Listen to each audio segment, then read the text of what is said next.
biso na lingi na tuna susumo tuna toujours na masolo ya makambo mboka biso na été soko landaki ndeko bazobenga Yves Kambemba o azali mokonzi ya Congo mikili asaki moi eloko moko boye alobi mo makambo ebele mais na likolo toujours mesonnerie ngwanda mutakene kozwa simialo basimialo alobaki makambo so ya malamu makambo so alobi simialo mesonnerie ngwanda mutakene kozwa simialo bayele na Kinshasa yango babomaki simialo yo ko bani étant cadre ya Pareco pe vice-président ya Pareco ndenge nini salama ndenge nini mesonnerie que nous simialo.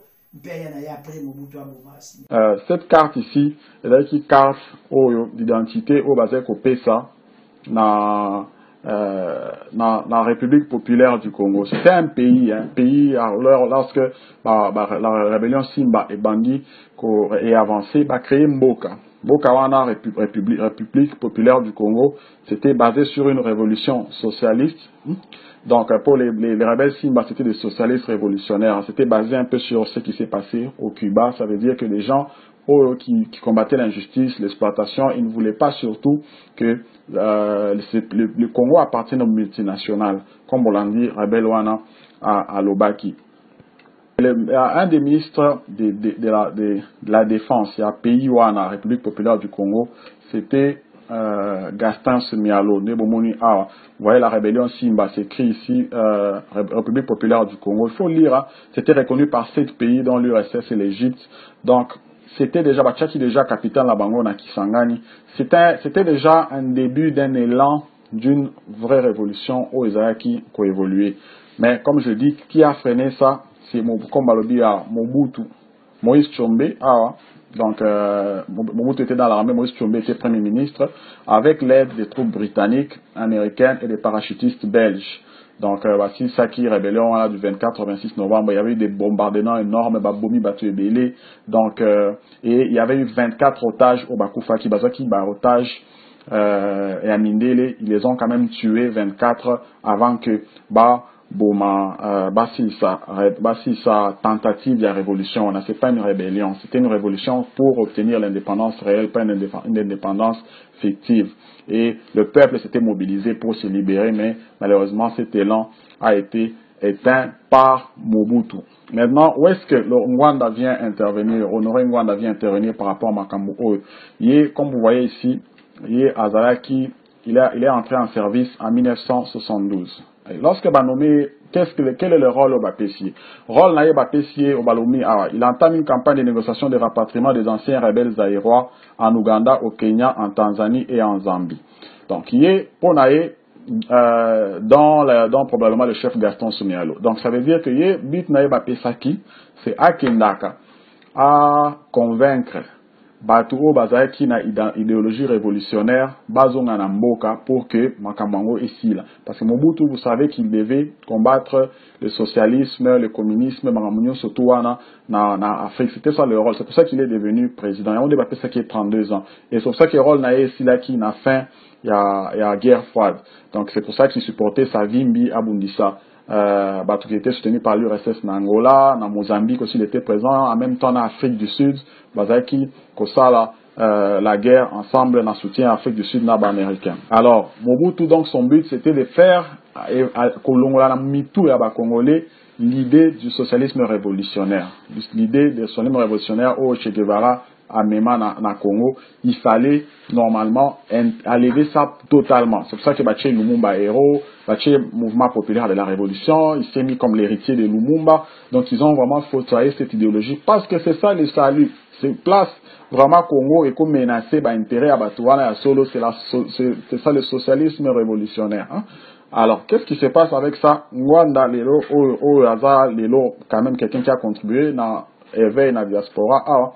Lui, à l'époque, son but, c'était de d'aller ramener ces gens-là. Lorsque Batouana Bazaï Roya na Congo, et Belé Mobutu Azero Bomabango, voyez, par exemple, le cas de Pierre Moulele, qui était venu, convaincre, à Komilère, à Komaki, qui, Azaïna Braza, Bengi, Babikeno, Yaka, Awa, au négocier, l'air à Komiwana, Bachaye, vraiment, na Potomo, Bazokatae, partie par partie, Tiakoufi. Donc, c'était pour à quel point vraiment que Mobutu avait monté Mamabe. Donc, ils ont tué l'élan, il y a révolution na Congo pendant 32 ans et eux-mêmes ont été na source à Makamwango. Makambo toujours dénoncé yango. Mensonge. Lokuta. Ah bon? Mais je te dis, papa Libita. Yves Kabemba nalangi.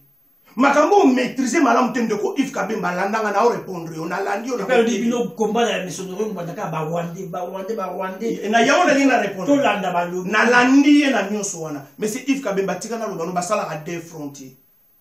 D'abord on likambo ba Rwandais. Ba Rwandais basa bateau tozo mona pe o bazali ko exécuter plan ya ba lobbying ya communauté internationale. Donc toza na faire na ba. Ce que to silisi na ba Rwandais. Yona no landite mais sonore nganda azo loba que ba mbongo nso bakimisi toko landa yango to libérer na mboka. Olanda ote Yves Kabemba na peso élément libosonga. Deuxième élément. Yves Kabemba na koyoka yo ne tozango mutamaye. Crime organisé en Afrique centrale mais sonore nganda komeli yango ba nani a dénoncer ba nani. Tokiti deuxième livre stratégie du chaos et des mensonges a dénoncer ba on a Patrick Mbeko ba dénoncer ba nani. Il nous a sotanga otanga te mais c'est Yves Kabemba. Toza la problème na lobbying wana mais toko sala défronter. Problème la biso zali ko la sana musalo pour musalo ba Rwanda ba osala na kati wana communauté internationale ta osala ngote ba Rwanda ba zali ko exécuter do toko sila na ba exécuter simana yango toko landela ba lobbying wana toko landela bango de toutes les façons mais sonore nganda ça dénoncer ki bango do kolobati ka zali ka kolobela ba Rwanda. Et puis, dans la nuit au classé INC, MLC, IDPS, apparaît que Moïse Katumbi, Ndeko Yves Kabemba. Kabemba, vous en avez poto, vous en avez pas sango. Est-ce que sur l'année peut très bien, au côté, mais son oreille, on a bata INC, n'a bata IDPS, n'a pas. Mais baza moulongo mon côté et tumba mais son oreille banda ils sont différents na batando sotangi mais on a parti politique ils ont collaboré na pouvoir en place oh yo moko zon dimake eza ya babaya. Mais nous sommes Rwanda, azana combat na ye, o yazo telimisa ba patriote, même au bazana kata ba parti wana, ba patriote congolais bazwa conscience que notre pays est occupé. Faut tous avoir conscience pour to bengana ba occupant, si manango to vanda esika mboko biso na biso bana mboka to solo. Na uti ko yoka yo ne bandeli ya cassette non de ko Yves Kabemba. Olobi notre dénominateur commun c'est limité. Mais na ba discours yo zo tenir vis-à-vis à Mesonore Mbanda. O kanti asa na banate, asa na batute. O kanti bato nyoso bazana sima ya Mesonore ya discours à Mesonore Mbanda ba ko sepela na biloko uti ko loba. Ya ba mensonge, ya ba calomnie, ya makambo lukuta tikanga na zongisa onanzela. Na lina ibsa okay. Muteliboso atani muteliboso mulele. Ah mulele voilà mulele. Na lina ibso ke mulele. Pierre Mulele. Mais c'est Pierre Mulele. Moli monepe manakimia. Ba maltraité yeto pasinaye du 6 au 9 octobre. 1968. Landanga bien, en 1968, du 6 au 9 octobre. Tant baza ko torturer monsieur du 6 au 9 octobre tant baza ko torturer monsieur Pierre Mulele. En 1968, mutazalaki ministre ya justice. Ezaki ya Chichoto benga lelo Kondo Tshisekedi. Icône. Mutazalaki ministre ya affaires étrangères. Justin Marie Bomboko. Yé mutakende ko négocier na Brazza. Landa bien histoire ngana osembola yango. Yo kansa ke oyebi, mo yebi te monsieur Yves Kabemba. Monsieur Justin Bomboko. Mutakende ko négocier retour ya monsieur Pierre Mulele de Brazzaville à Kinshasa na Anisi Mobutu alobaki. Mais les wana na bato nous na tangelo ba sa politique. Mais sonore ngwanda zaki wa oh yo lobi akena ozo ba mulele po ba bonga bango azalaki na Louvanium na classe azotanga etant que étudiant na 1968 j'ai dit bien 1968 monsieur Honoré Ngwanda na Louvanium monsieur Yves Kabemba bozo bebi sa peuple congolais na fausse histoire na ba makambo ya mabe o bozo maîtriser te boke balobi histoire holandais bino bo balo anike bazo kola bakolanda bino notre passé finit toujours par nous rattraper na lobaka likambo mingi. Soko za na maîtrise ya likambute koloba yango te.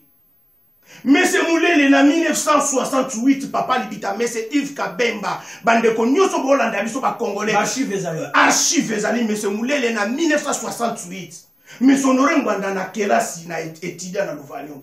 Tokei na ministère garçon Soumialo Oyo uti ko le baba kena ko zoyeba bomai. Voilà encore des mensonges. Le gars dans musée Kabila. Voilà encore un problème avec les Congolais.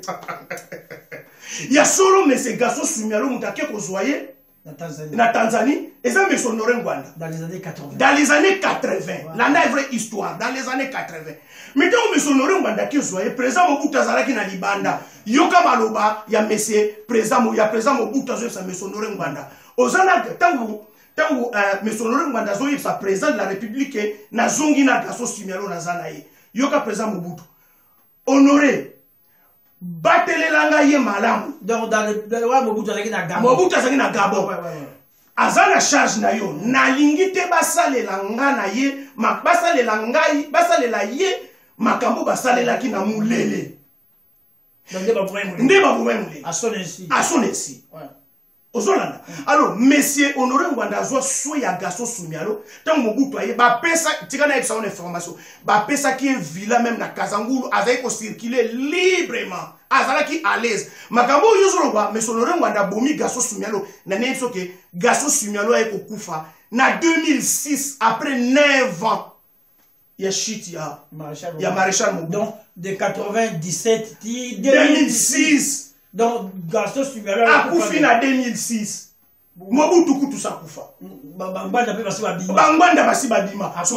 Makambo yo ovandi liboso internet, olingo lakisa biso, yo uti nango wapi. Yves Kabemba, o uti na makambo wapi, bana Congo, voilà la vraie histoire. Intellectuel congolais. Intellectuel congolais. C'est grave. Qu'on se prétendre biso intellectuel. Et puis on va les carabos battre lingala, ba liga français. Bazo kwa de français de yango mayele. Mais c'est Yves Kabemba. Revoir l'archive na yo zonga na medio corriger. Makambo yo lingo bambela me sonore Ngwanda. Na so kamwa. Momwe bozo ndi mabo collaborer na ba Rwandais, na ba Zambien. Mais me sonore Ngwanda ennemi ne bino vie. Mais boke. Donc consigne bazo pesa ba moi. Consigne bozo c'est que de l'autre côté. Mais boke ba proposer assurer. Puis Nzambe pa lingaka batande ngwana. Lobi boza assurer. Pour le coup, dans le coup likolo ya moto. Oyo makambo eza lokuta. Voilà vraie histoire yango wana. Bana Congo la banzi boyo